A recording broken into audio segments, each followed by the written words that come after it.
C'est un dernier plateau que je vais vous proposer pour terminer cette émission en direct de Tel Aviv, de cette mission menée depuis le 22 juillet par la présidente de la métropole d'Aix-Marseille du département des Bouches-du-Rhône, Martine Vassal. Cette mission s'achève donc ce soir et nous voulions être en direct avec vous tous pour faire partager les temps forts, c'est ce que nous faisons depuis un peu plus de 40 minutes maintenant. Pour ce dernier plateau, pour cette conclusion, j'ai demandé au président du CRIF Marseille-Provence, Bruno Benjamin, ainsi qu'au président du Fonds social juif unifié, Lionel Stora, de me rejoindre. Et avec vous, messieurs, nous allons un petit peu conclure avec des images fortes qui vous sont restées de cette délégation. Alors, Lionel Stora, en tant que président du Fonds social juif unifié, qu'est-ce qui vous est resté, puis vous-même aussi, pas seulement le président, l'homme aussi, qu'est-ce qui vous est resté comme image forte de ce voyage ? Bonsoir. Beaucoup de choses intéressantes, mais je retiendrai essentiellement la signature d'un protocole entre le mémorial du Camp des Milles, le département Provence et Yad Vashem, parce que ça touche à l'éducation, ça touche aux passerelles qu'on peut tisser entre les sociétés, qu'on a un grand besoin d'éduquer nos jeunes, et je crois que c'est essentiel. Absolument, c'était un temps fort. Bruno Benjamin, la même question, mais pas la même réponse, bien sûr. Non, certainement pas. Quoique... Pourquoi pas? Non, mais oui. Yad Vashem, de toutes les façons, je crois que c'est effectivement la visite que chacun d'entre nous a retenue dans l'émotion. Moi, ce que je retiens de ce voyage, en tous les cas, c'est difficile de faire ressortir un élément plus qu'un autre d'ailleurs, ou une émotion plus qu'un autre, ou un sentiment plus qu'un autre, mais nous avons été donc à Yad Vashem et nous avons eu la chance d'être guidés par Shlomo Balsam. Shlomo Balsam est un monsieur qui a perdu 40 membres de sa famille dans la Shoah. Et il nous a fait parcourir ce musée en très peu de temps, puisqu'on avait très peu de temps à consacrer à la visite. Et je dois vous dire que les mots qu'il a employés, les postures dans lesquelles il s'est tenu, m'ont énormément marqué. D'ailleurs, pour tout vous dire, je pense revenir cet été en Israël et je ferai appel à lui faire avec lui un vrai parcours, et l'ensemble de ma famille et prendre le temps de le faire parce que je crois que c'est quelque chose d'exceptionnel. On ne s'est pas forcément tous rendu compte tout de suite, mais avec le recul et malgré le peu de temps qu'il a pu nous consacrer, qu'on a pu lui consacrer, il a réussi à nous faire passer un message véritablement très fort. C'est vrai. Bon, vous savez que c'est un des guides les plus prisés, les guides francophones. En tous les cas, tout le monde veut faire la visite avec lui. On le ressent. C'est vrai que c'est un homme qui a consacré sa vie, vraiment c'est le vrai terme, a consacré sa vie à Israël et au sionisme.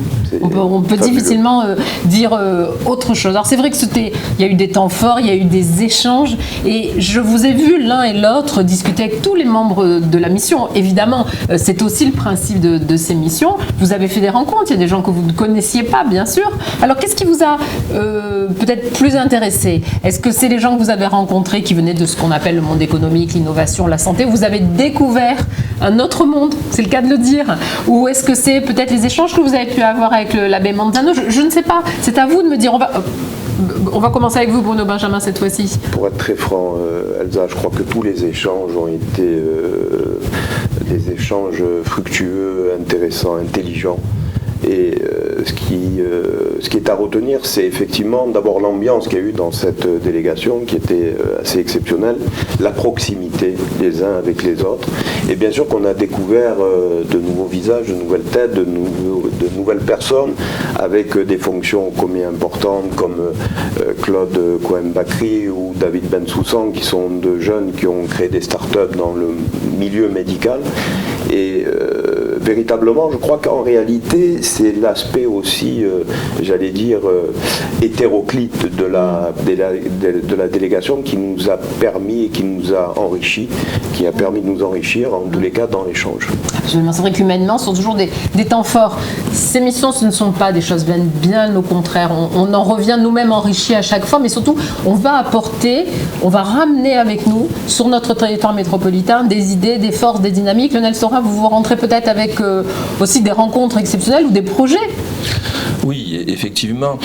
Quand même, pour rebondir sur ce que disait Bruno, ce qui m'a le plus intéressé, c'est en fait la perception d'Israël, des Juifs et du judaïsme à travers le regard de cette délégation qui était effectivement extrêmement complète et à travers les propos qu'on a pu entendre. Ça, c'était à la fois émouvant, c'était à la fois encourageant, et c'est un grand espoir, je dirais, parce que quand on échange effectivement avec le père Manzano, par exemple, qui est un philosophe, on entrevoit nombre de projets que l'on peut mettre en œuvre. D'ailleurs, on a déjà des projets que le Fonds social va mettre en œuvre avec le mémorial du Camp des Milles, avec l'abbé Manzano qui s'occupe qui est enseignant effectivement à l'Institut catholique de la Méditerranée.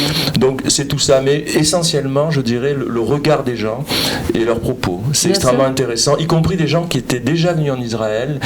Et je crois qu'il faut remercier vivement Martine Vassal, parce qu'elle a effectivement amené des gens qui connaissaient bien Israël, mais qui eux-mêmes disent redécouvrir à chaque fois le pays. Et ça, c'est extrêmement essentiel. Et puis une grande cohésion, je veux dire. On est vraiment, on est dans tout le monde est dans son élément. Et on est dans notre élément ensemble. Et ça, c'est magnifique. Je trouve que c'est une conclusion très juste. Même nous trois, nous pensons connaître bien Israël, mais à chaque fois, on découvre d'autres choses, d'autres aspects, d'autres regards. Moi, j'ai découvert des endroits aujourd'hui, il faut que j'ignorais complètement. Donc, vraiment, nous, on remercie tous, évidemment, Martine Vassal nous avoir permis d'être là. Mais moi, je voudrais aussi remercier nos équipes qui nous ont permis d'informer nos auditeurs régulièrement, de faire cette émission spéciale. Me remercier la technique ici, Michael Atlan. Remercier à Marseille, bien sûr, nos techniques, Jonathan, François, Isabelle Piras, la journaliste qui travaille à mes côtés. Remercier le président de Radio GM qui m'a permis aussi de pouvoir parler de tout ça. Et puis, dire aux collaborateurs de Martine Vassal qui étaient avec nous et qui ont préparé ce voyage que vraiment, ils ont fait du très bon travail et qu'on revient tous enrichis de ce qu'on a pu découvrir encore et à nouveau sur la terre d'Israël. C'est le moins que l'on puisse dire. Je trouve que les équipes de la métropole et du département ont été plus qu'à la hauteur. Ils se sont bien complétés. Attentives, attentionnées. Je crois qu'il faut effectivement les remercier. Remercier bien évidemment la présidente et tous ceux qui ont contribué, toutes celles qui ont contribué à la réussite de cette émission. Merci en tout cas, messieurs. Merci à Radio JM aussi. Avec plaisir. Merci à Radio JM. Merci d'avoir été à mes côtés, messieurs, pour conclure cette émission. Merci à vous tous d'être restés fidèles à notre chaîne YouTube Radio JM. Vous retrouvez cette émission en intégralité depuis quelques minutes, je pense, sur Radio JM Radio, cette fois-ci, et non pas filmé. Les images et le son, j'espère que vous avez passé un très bon moment en notre compagnie. Moi, je vous donne rendez-vous lundi prochain sur 90.5. Bonne soirée à tous. Bonne soirée.